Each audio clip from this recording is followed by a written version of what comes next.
Física avançada. Dualidade onda-partícula. O modelo de partícula.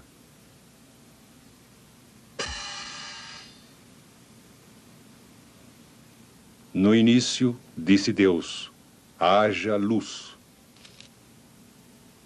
E houve luz. O que exatamente? O que é luz? Como ela difere das trevas? Cientistas gregos acreditavam que o próprio olho fosse a fonte de luz.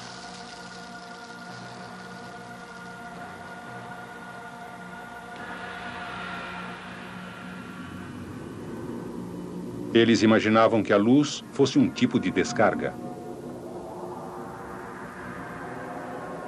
E que essas descargas de luz eram emitidas pelos olhos.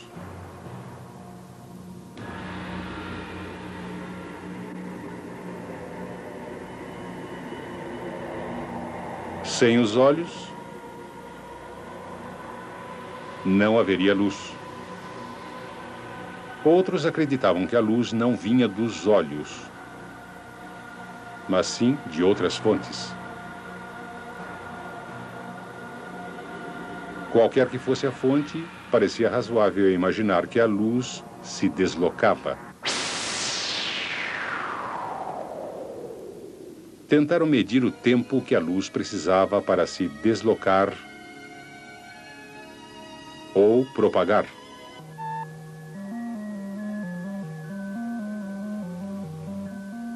Mas os cientistas não conseguiram observar a propagação da luz. De algum modo misterioso, a luz aparecia em todos os lugares ao mesmo tempo. E isto permaneceu além da compreensão humana até a invenção do telescópio. No final do século XVII, Olaf Römer estudou a luz de Júpiter em vários pontos da órbita da Terra. Suas observações somente podiam ser explicadas supondo que a luz se deslocava atravessando a órbita da Terra em cerca de 16 minutos. Essa é uma distância de mais de 300 milhões de quilômetros. Pelo menos nesse caso, havia uma prova da enorme velocidade da luz.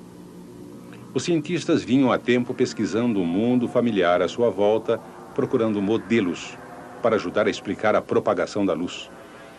Pouco depois das observações de Römer, o respeitado cientista Sir Isaac Newton emprestou sua fama ao modelo de partícula da luz. O modelo de partícula foi o primeiro a explicar diversos comportamentos importantes da luz. Raciocinando cuidadosamente, Newton teceu algumas hipóteses sobre coisas que não conseguia observar. Ele sabia que sempre que um fluxo de partículas cruza com o outro, ocorrem colisões. Essas colisões fazem as partículas se desviar no cruzamento. Mas não existe prova de que quando dois raios de luz se cruzam, as partículas de luz colidem e se espalham. Newton então supôs que as partículas de luz eram incrivelmente pequenas demais para chegar a colidir. Newton também apresentou uma hipótese sobre o movimento de partículas. Ele tinha observado que partículas em movimento eram atraídas pela gravidade e seguiam uma trajetória curva.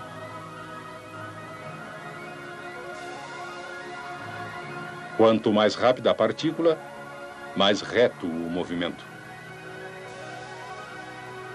Newton então supôs que uma partícula que se movesse tão depressa quanto a luz faria o movimento em linha reta ou propagação retilínea.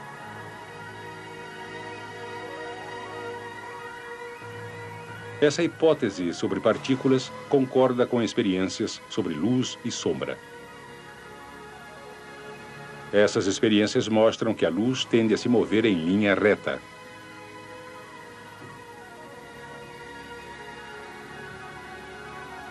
O comportamento das partículas pode explicar diversas propriedades bem conhecidas da luz. Partículas em movimento tendem a ricochetear em uma barreira. O ângulo com que uma partícula atinge a barreira é igual ao ângulo com que deixa a barreira. Essa geometria de reflexão pode ser demonstrada com muitas partículas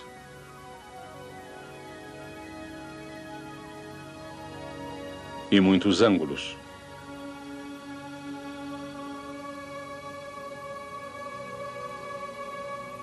Esse comportamento de partícula é um bom modelo para a luz, porque um raio de luz é refletido por um espelho da mesma maneira.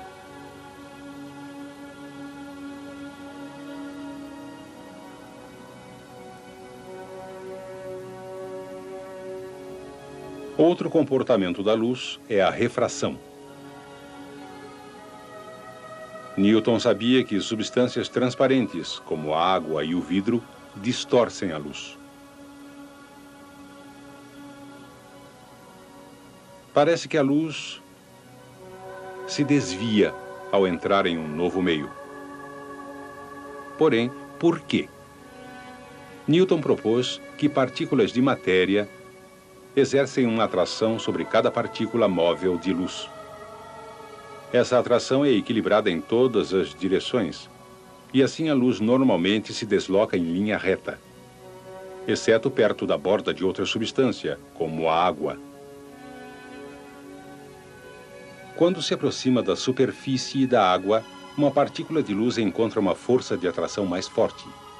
Isso faz a partícula se desviar para a superfície e se acelerar. Uma vez dentro do novo meio, a maior força de atração puxa igualmente de todos os lados, e, portanto, a partícula de luz continua em uma trajetória reta. Mas Newton não tinha como saber se a luz realmente se movia mais rapidamente na água.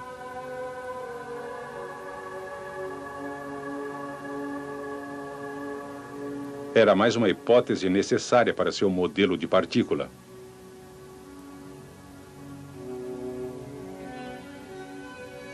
A dispersão é outro comportamento da luz.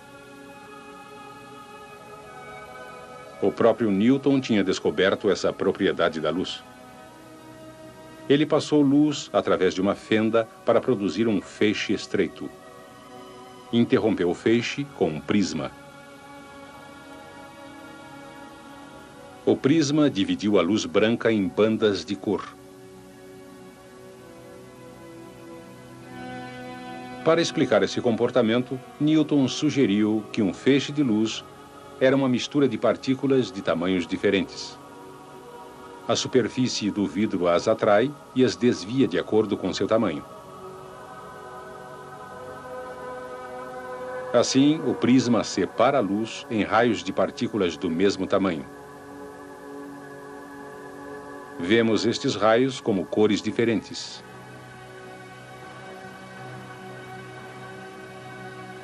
O modelo de partícula de Newton era prova suficiente?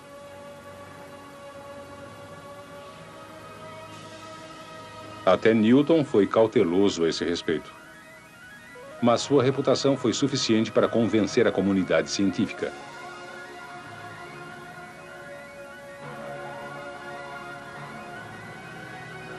Apesar dos ataques de outro modelo importante, o modelo de Newton sobreviveu e foi aceito por cerca de 2 séculos.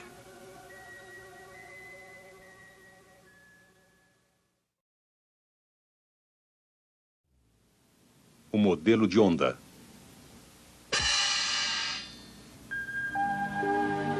O que é a luz? Por que ela se comporta de uma certa maneira? Ao longo dos séculos, cientistas escolheram modelos do nosso mundo para explicar a luz.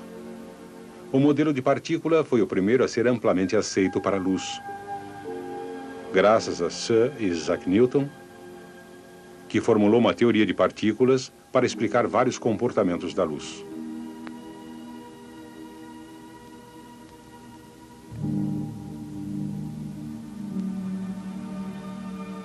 Mas alguns cientistas preferiam outro modelo para a luz: a onda. Ondas são um distúrbio que se move e que transmite energia de um lugar para outro. No século XVII, todas as ondas conhecidas exigiam um meio como a água. Foi então proposto que o ar e o espaço que nos rodeia está preenchido com um meio invisível chamado éter, no qual as ondas de luz se propagam. Mais ou menos na época em que Newton estava desenvolvendo sua teoria da partícula, outro cientista, Christian Huygens, propôs um modelo de onda detalhado da luz. Esse modelo de onda explicava mais facilmente alguns comportamentos da luz. A difração, por exemplo. Se fizermos uma pequena fenda e a luz passar através dela, as bordas do padrão não serão bem definidas.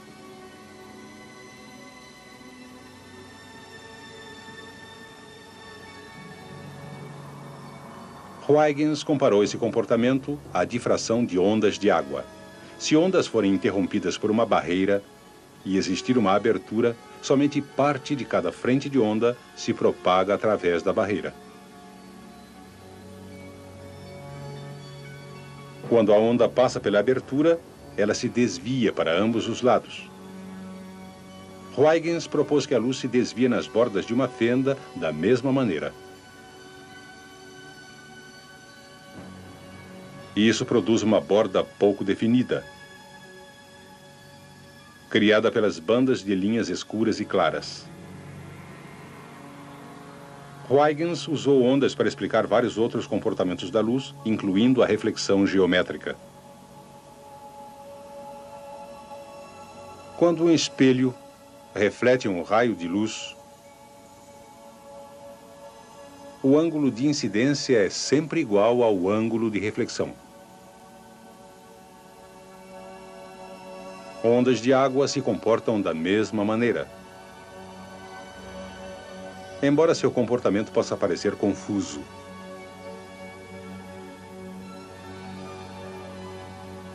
Note o sentido da propagação: para a parede e afastando-se dela.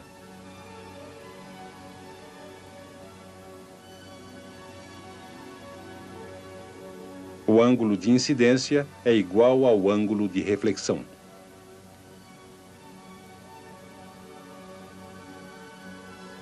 Huygens também usou ondas de água para explicar a refração. Quando ondas se movem da água profunda para a água rasa, elas mudam de sentido e são desaceleradas. O resultado é uma alteração no sentido da propagação da onda, tendendo para o normal.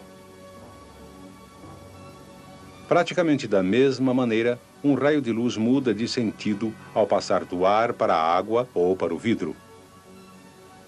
Huygens raciocinou que se a luz é uma onda, como ela se desvia para a normal, deve se mover mais devagar no novo meio. Sua previsão contradizia Newton, que acreditava que partículas de luz atraídas pela superfície devem se mover mais rapidamente na água.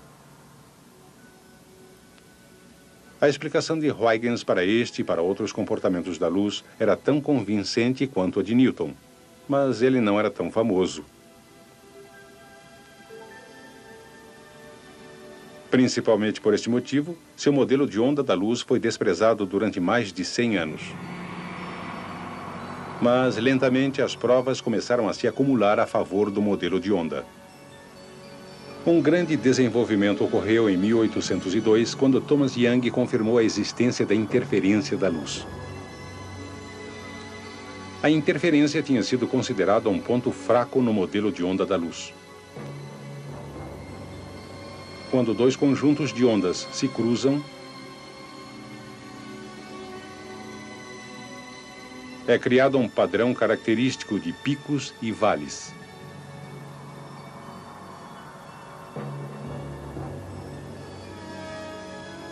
Críticos do modelo de onda disseram que essa interferência não pode ser vista quando dois raios de luz se cruzam.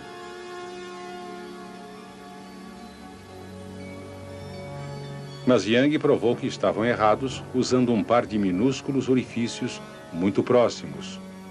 Sua experiência também funciona com duas fendas muito estreitas, mais fácil de visualizar. Se a luz passar através dessas fendas e for projetada em uma tela, podemos ver um padrão de linhas claras e escuras.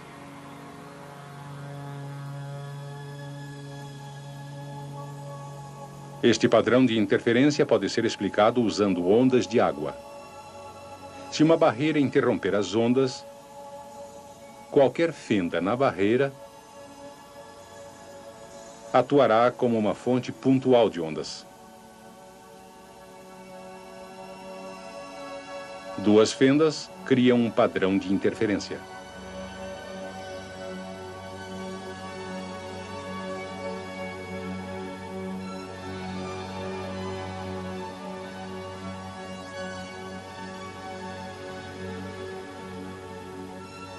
Os picos de ondas que se cruzam migram para fora ao longo de linhas fixas.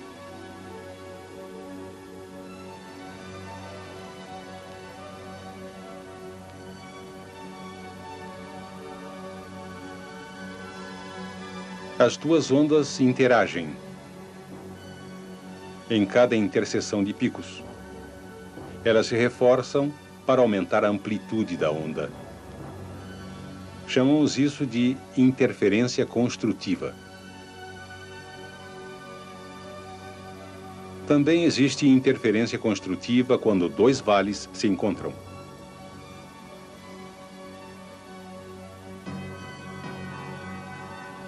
Mas quando um pico encontra um vale, ocorre uma interferência destrutiva. As ondas se cancelam e criam um ponto morto no padrão da onda. Portanto, duas fendas produzem linhas de grande amplitude causadas por interferência construtiva. E entre elas, linhas de amplitude zero, causadas por interferência destrutiva. Esse padrão de interferência de ondas explica bem o padrão de luz criado em experiências como a de Young. Em 1850, aconteceu outro avanço no modelo de onda. Nesse ano, Jean Foucault mediu com sucesso a velocidade da luz na água e verificou que ela era menor que no ar. Isso destruía a explicação de partículas de Newton, que exigia que a luz se movesse mais depressa na água. E confirmou a previsão do modelo de onda de que a luz se move mais lentamente na água. Essas e outras experiências gradualmente desgastaram o apoio ao modelo de partícula. Em meados do século XIX, o modelo de onda da luz era o vencedor.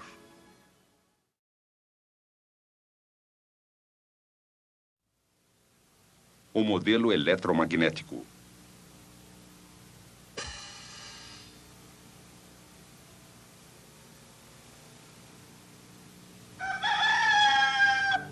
O que é exatamente a luz? Durante o século XVIII, a maioria dos cientistas preferiu modelar o comportamento da luz como uma partícula. Sir Isaac Newton tornou popular o modelo e, durante anos, a fama do cientista o protegeu de ataques.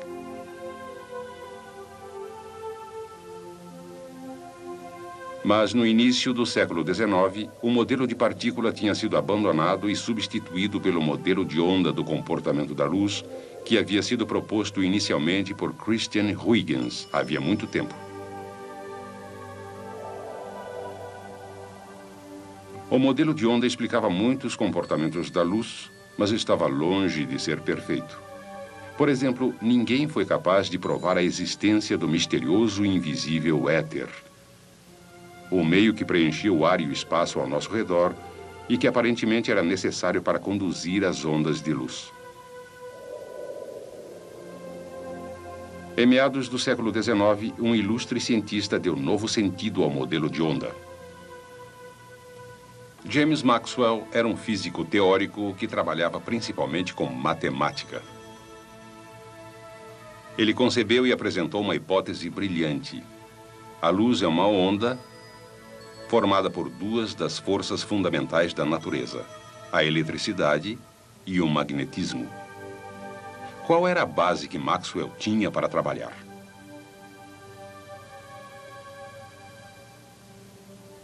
Sabia-se que, quando a eletricidade passa por um fio, cria um campo magnético ao seu redor.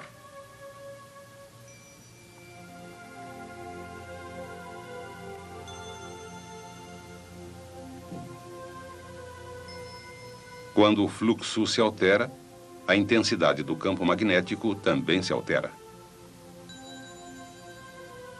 Maxwell também conhecia um fenômeno intimamente relacionado. Quando a intensidade de um campo magnético é alterada, produz-se um campo elétrico.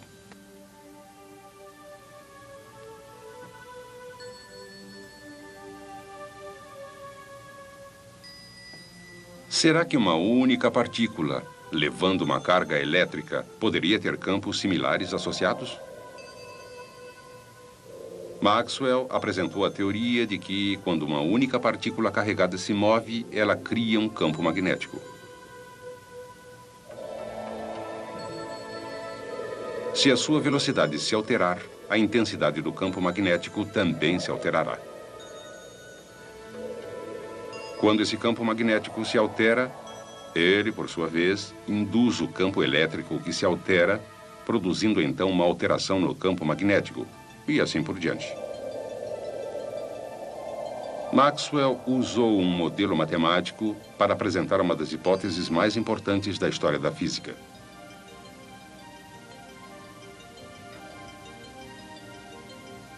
Seus cálculos previram que, se uma partícula que gera um campo elétrico está acelerando ou oscilando, ela cria um campo elétrico variável que se propaga afastando-se da carga.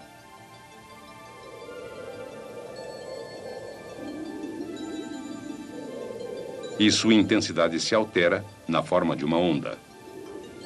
Perpendicular a esse campo elétrico variável, existe um campo magnético variável, também se propagando como uma onda.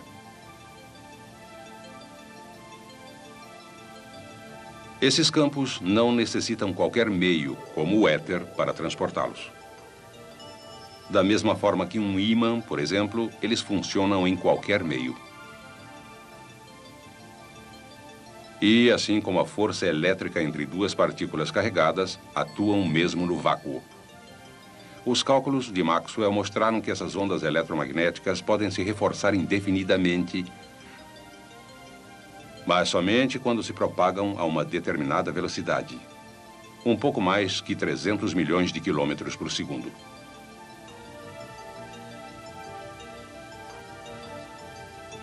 E essa é exatamente a velocidade que os cientistas tinham calculado para a luz.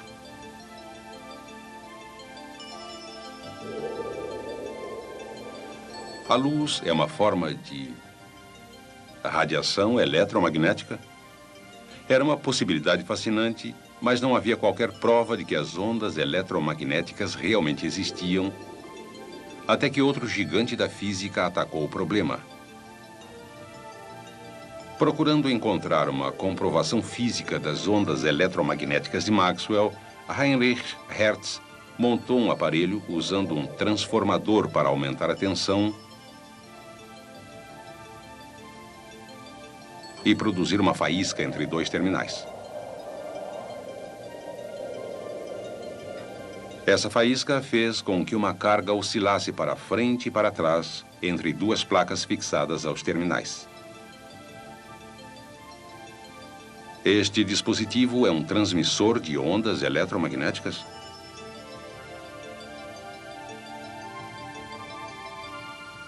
Se for, como detectar as ondas? Hertz tentou muitos dispositivos, incluindo uma única espira de arame com um pequeno interstício. Colocou essa antena perto de seu transmissor e pôde observar minúsculas faíscas saltando no interstício da antena. Uma prova clara de que a espira tinha absorvido parte da energia emitida pelo transmissor. Esse trabalho confirmou a previsão de Maxwell de que ondas eletromagnéticas resultam de cargas aceleradas. A partir daí, os cientistas descobriram uma variedade infinita de ondas eletromagnéticas. Como todas elas se deslocam à velocidade constante da luz, podem ser identificadas pelo comprimento de uma única onda completa ou pelo número de ondas que passam por um certo ponto em um segundo, expresso em ciclos por segundo, ou hertz. Atualmente, chamamos os comprimentos de onda que Hertz usou em suas experiências de ondas de rádio. As ondas de rádio têm comprimento variando de muitos quilômetros até alguns centímetros. Mais curtas que as ondas de rádio são as micro-ondas, chegando a comprimentos de onda de alguns milímetros. Ainda mais curtas são ondas de infravermelho. Nós as sentimos como calor radiante. A radiação eletromagnética que realmente vemos, a luz visível, é uma faixa extremamente estreita de comprimentos de onda com largura de somente 2 vezes 10 a menos 7.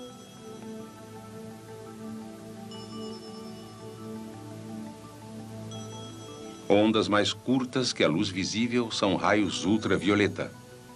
E ainda mais curtas, raios X. Elas continuam em um mar sem fim de radiações gama e cósmicas incrivelmente curtas.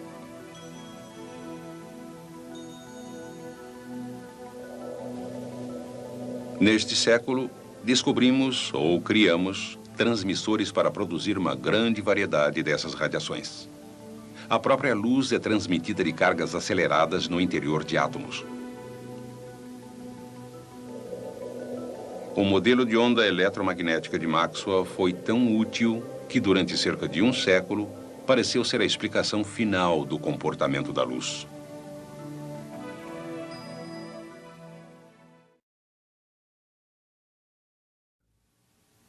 A ideia do quantum.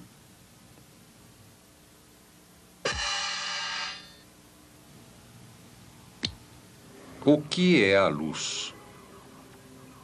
Como ela difere das trevas? No final do século XVIII, sabia-se que a luz era uma forma de energia transmitida ou irradiada, emitida de um grupo de átomos e frequentemente absorvida por outro. Os cientistas desenvolveram um modelo útil dessa radiação, a onda eletromagnética.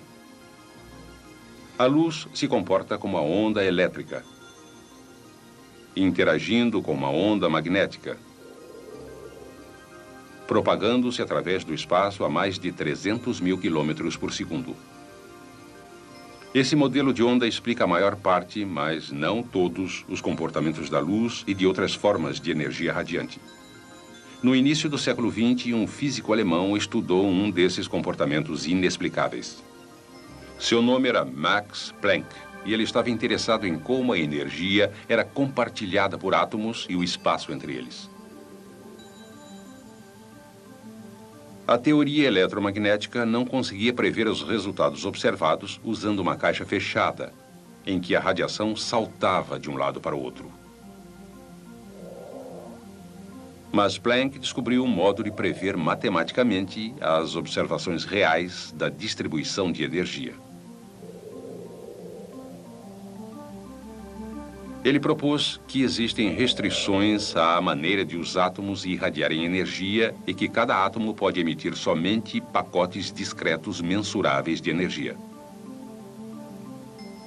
Planck chamou este pacote de quantum. Ele propôs que a energia emitida de cada quantum é determinada pela frequência da radiação. Em outras palavras, ela é igual à frequência vezes uma constante. Planck calculou aproximadamente essa constante e a usou para prever emissões de energia de átomos. Essa ideia do quantum revolucionou a física, quando outro pesquisador brilhante, Albert Einstein, levou as ideias de Planck um pouco mais adiante. Ele aplicou a ideia do quantum ao que é conhecido por efeito fotoelétrico.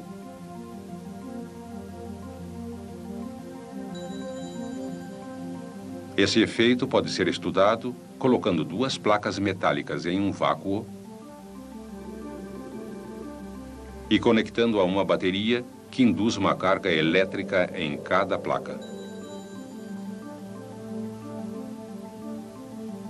Se a carga carregada negativamente for revestida com potássio, em seguida iluminada com luz azul, elétrons são emitidos da placa negativa e atraídos pela placa positiva. Mas, se for usada luz vermelha, não ocorre movimento de elétrons. Antes de Einstein, os cientistas tentaram explicar e prever essa relação entre luz e corrente elétrica usando o modelo de onda eletromagnética. Sua hipótese: energia é transmitida aos elétrons quando ondas eletromagnéticas atingem átomos. Alguns dos elétrons escapam dos átomos. Como a luz vermelha não causa a emissão de elétrons, somente é necessário aumentar a intensidade da luz vermelha para transferir mais energia a elétrons e produzir emissão. Essa é a hipótese. Na verdade, isso não acontece, mesmo que a luz vermelha seja muito forte. Mas qualquer radiação com uma frequência igual ou maior que a luz azul causa emissão, mesmo se a luz for fraca.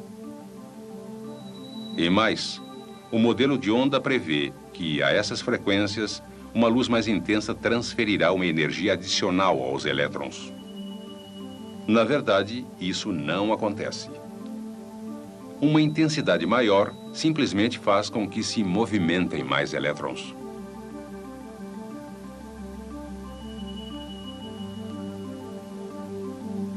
Simplesmente não se pode explicar essas observações com o modelo de onda. Einstein então usou a ideia do quantum de Planck. Propôs que átomos simplesmente não podem absorver qualquer quantidade de radiação. Eles só podem absorver pacotes discretos ou quanta de radiação. Isso pode fazer com que átomos emitam elétrons.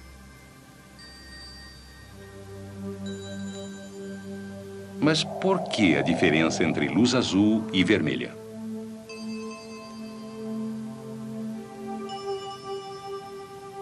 Planck já tinha proposto que, para a energia emitida, a energia de um fóton é proporcional à frequência.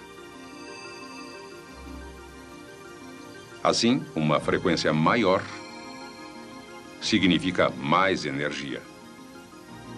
Einstein propôs que o mesmo raciocínio poderia ser aplicado à energia absorvida.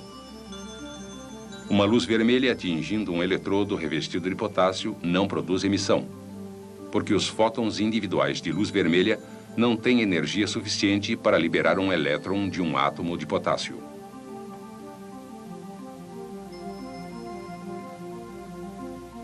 Mas os fótons de luz azul possuem energia suficiente para liberar elétrons do potássio. Hipótese do quantum. Mesmo fótons de maior frequência possuem energia mais que suficiente para produzir emissão. O excesso de energia é transferido para os elétrons. E é exatamente isso que acontece. E mais, a ideia do quantum prevê que quando se aumenta a intensidade da luz, resultam mais pacotes de energia.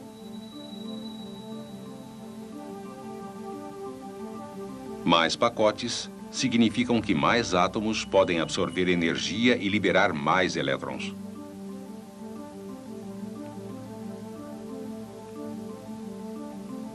Assim, a ideia do quantum prevê um aumento do movimento de elétrons.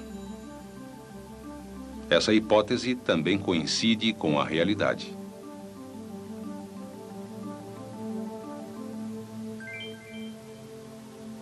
Assim, temos provas de que a energia do átomo de Planck é emitida em um quantum e absorvida pelo átomo de Einstein em um quantum. Parece lógico supor que a radiação eletromagnética é composta de pacotes. Einstein chamou esses pacotes de fótons. Mas o fóton nos apresenta um novo problema. O que exatamente é um pacote de ondas? Ondas são contínuas e descritas por seu comprimento de onda. O conceito de pacote é melhor descrito não por uma onda, mas por uma partícula. Graças a Planck e Einstein, foi redescoberto o modelo de partícula da luz há muito desacreditado. E mesmo assim, o modelo de onda ainda continuava essencial para a compreensão. A luz e outras radiações eletromagnéticas pareciam exigir ambos os modelos, não apenas um deles. Foi com essa descoberta que nasceu a era moderna da física quântica.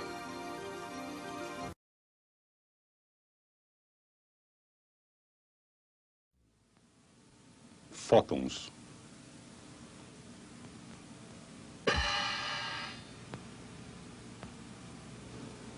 O que é a luz? Por que ela se comporta de determinada maneira? Os primeiros esforços para explicar a luz resultaram em uma guerra entre dois modelos.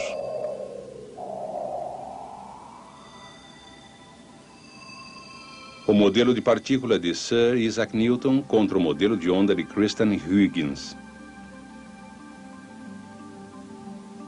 Com o passar do tempo, as provas se acumularam a favor do modelo de onda.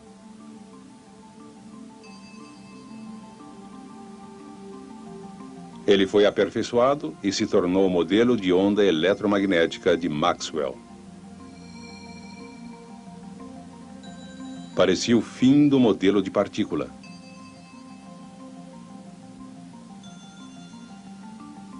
E então, para surpresa de toda a comunidade científica, Max Planck e Albert Einstein, com seu modelo do quantum, deram vida nova ao modelo de partícula.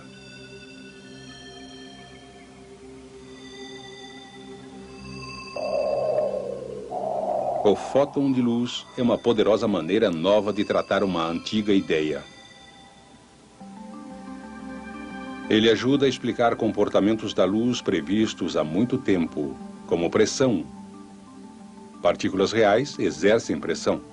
O próprio Newton formulou leis do momento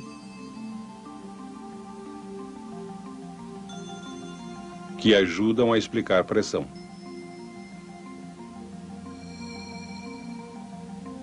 O produto de uma massa pela sua velocidade é conhecido por momento.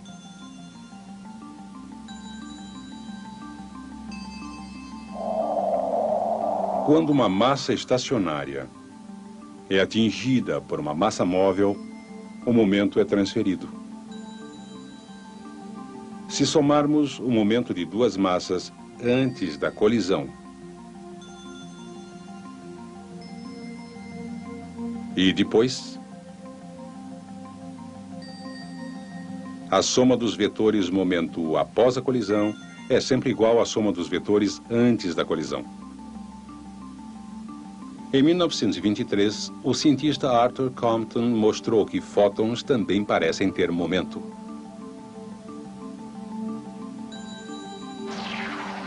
Ele usou uma câmara de neblina em que podem ser vistas as trilhas deixadas por partículas atômicas.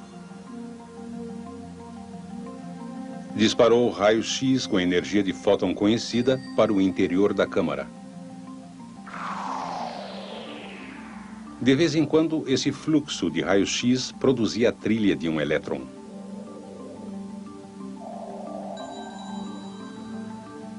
Ao mesmo tempo, Compton descobriu que os raios-x tinham sido defletidos de um ângulo. A energia dos fótons desses raios-x se reduziu.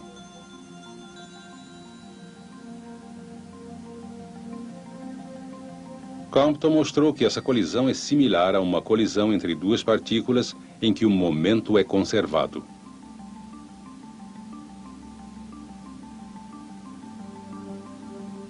Da energia do fóton, calculou que se um fóton tem momento, quando ele interage com um elétron,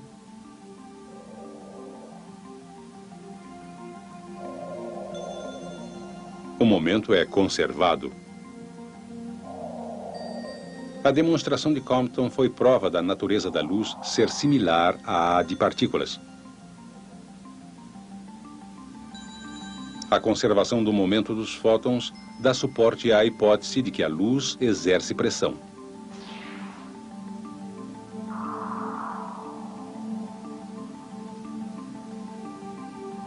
Na verdade, podemos ver os resultados dessa pressão no céu. Os cientistas aceitam geralmente que a pressão dos fótons empurra as minúsculas partículas que formam a cauda de um cometa, de modo que sempre estejam orientadas para o lado contrário do Sol. Alguns visionários propuseram que velas gigantes poderiam captar esse vento de fótons para impelir naves espaciais entre as estrelas.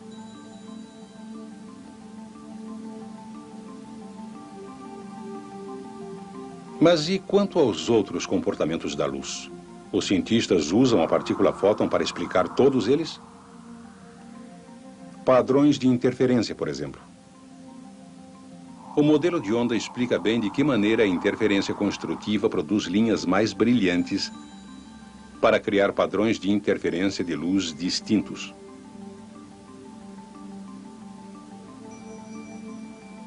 Partículas podem descrever o mesmo padrão?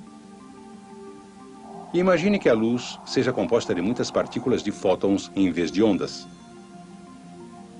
Será que essas partículas poderiam interagir de uma maneira ainda a ser descoberta para produzir um padrão de interferência?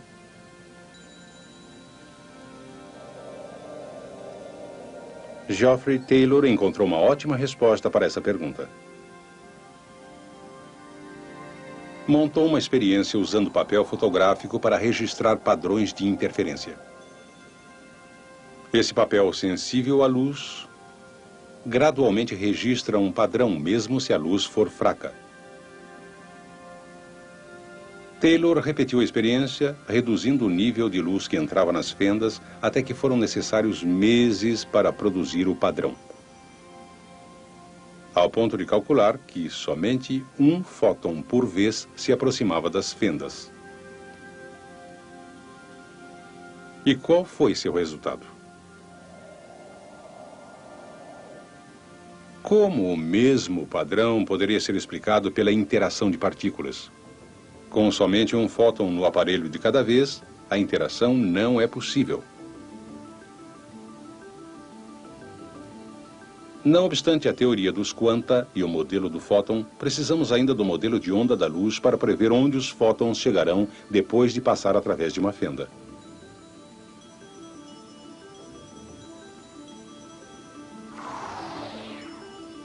Taylor demonstrou que o modelo de partícula não pode fornecer todas as respostas. O modelo de onda ainda é uma ferramenta essencial para descrever o comportamento da luz.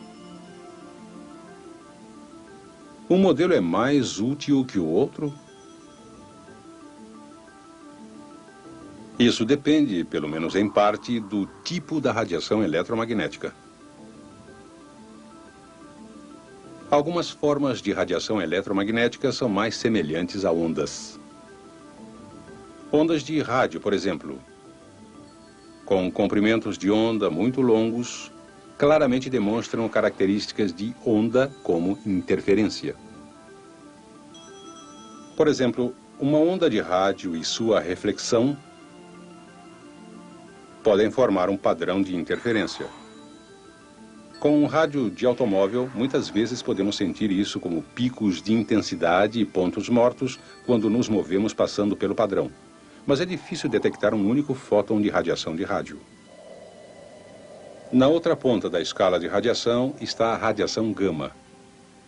Esses comprimentos de onda são tão curtos que é difícil ou impossível demonstrar a interferência através de fendas, por menores que sejam. Por outro lado, a energia se move em fótons semelhantes a partículas que são fáceis de detectar, como cliques separados em um contador Geiger. A física quântica e o modelo de fóton da radiação de energia mudaram a física moderna. Mas o modelo de onda eletromagnética ainda é uma ferramenta essencial. Hoje em dia, os dois modelos se apoiam e nos explicam a luz.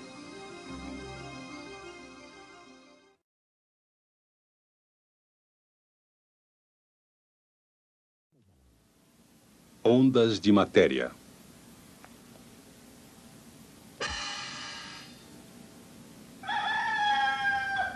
O que exatamente é a luz? Atualmente, os cientistas precisam de dois modelos para explicar a luz e outras formas de radiação eletromagnética: ondas e partículas. Modelamos emissões de rádio por ondas porque elas claramente demonstram características de onda, como interferência. Mas a radiação gama apresenta poucas características de onda. Fótons gama isolados podem ser detectados com um contador Geiger. Às vezes, são necessários ambos os modelos.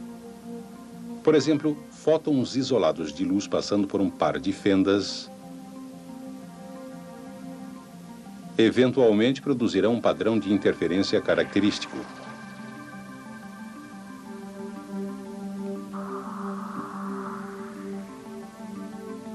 Mas qual é o percurso de cada fóton isolado?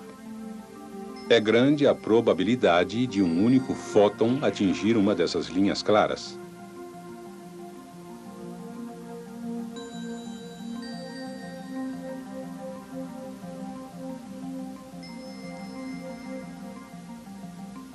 Para realmente calcular o formato desse padrão de probabilidade, devemos usar o comprimento de onda da radiação. Alguns cientistas gostam de considerar a onda uma propriedade da partícula do fóton, útil para determinar seu percurso provável. É estranho que o modelo, a partícula, de alguma forma depende de outro, a onda, para explicar o comportamento da radiação. Tão estranho que um aluno de pós-graduação apresentou uma hipótese ousada. Louis de Broglie sugeriu que partículas reais, um grão de poeira ou uma maçã, podem se comportar como ondas. As implicações da ideia de de Broglie parecem ridículas. Pense no dia em que Casey, o grande jogador de beisebol, rebateu para fora.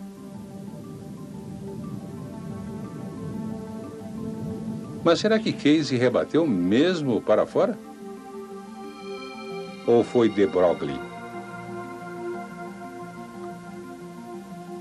Partículas reais, mesmo quando muito pequenas, às vezes colidem.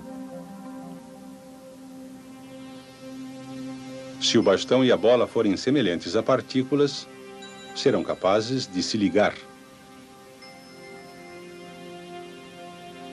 Mas ondas podem passar diretamente uma pela outra. Se a bola e o bastão forem semelhantes a ondas, também poderão ser capazes de passar diretamente um pelo outro.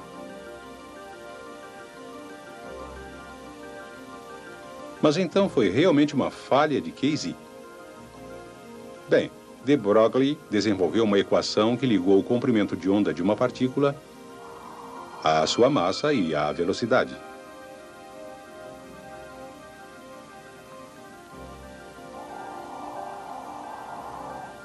Esse comprimento de onda de Broglie pode ser usado para determinar se o comportamento de um objeto será similar ao de uma partícula ou similar ao de uma onda. Vamos examinar as implicações. Considere o bastão um obstáculo e a bola uma onda que se aproxima. Experiências com ondas mostram que se o comprimento de onda for muito maior que o obstáculo, as ondas são difratadas facilmente ao seu redor. Nossa bola de onda se deflete ao redor do bastão e continua sem alteração.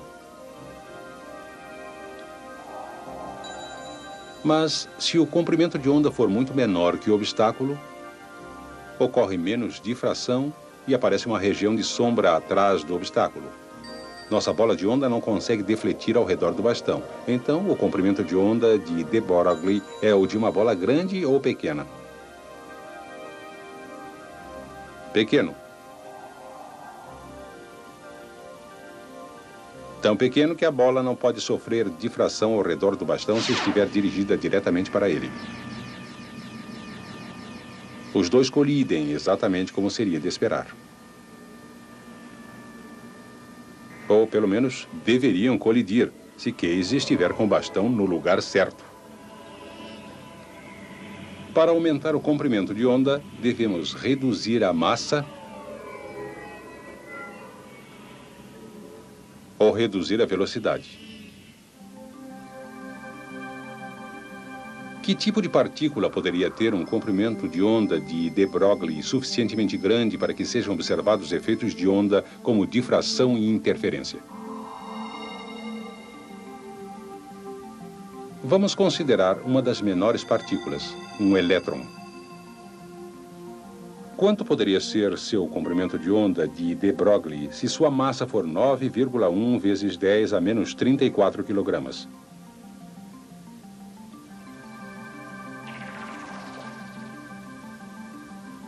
E ele se movimentar a 3 vezes 10 a sexta metros por segundo. Embora esse comprimento de onda pareça pequeno, não é menor do que um de raio-x. Parece incrível, mas podemos demonstrar a natureza de onda dos raios-x usando um cristal de sal. Os átomos do cristal se alinham para produzir uma série de fendas, dispostas em duas direções. Os raios-x que passam através do cristal de sal produzem este padrão de interferência. Elétrons poderiam mostrar uma prova de natureza de onda de alguma maneira? A resposta é sim. Partículas de elétrons que passam através de um cristal produzem um padrão de interferência muito similar. Um elétron é uma partícula de matéria, porém tem características de onda, assim como o fóton também tem.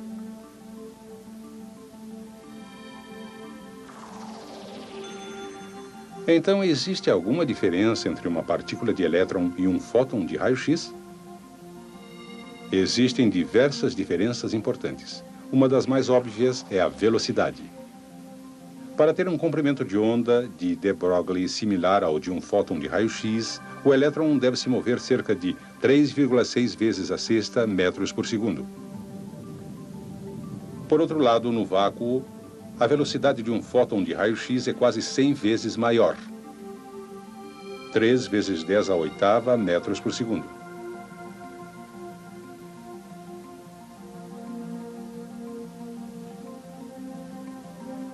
Outra diferença importante é a sua massa em repouso. O elétron tem uma massa em repouso de 9,1 vezes 10 a menos 31 kg. Quando um fóton é barrado, é aniquilado.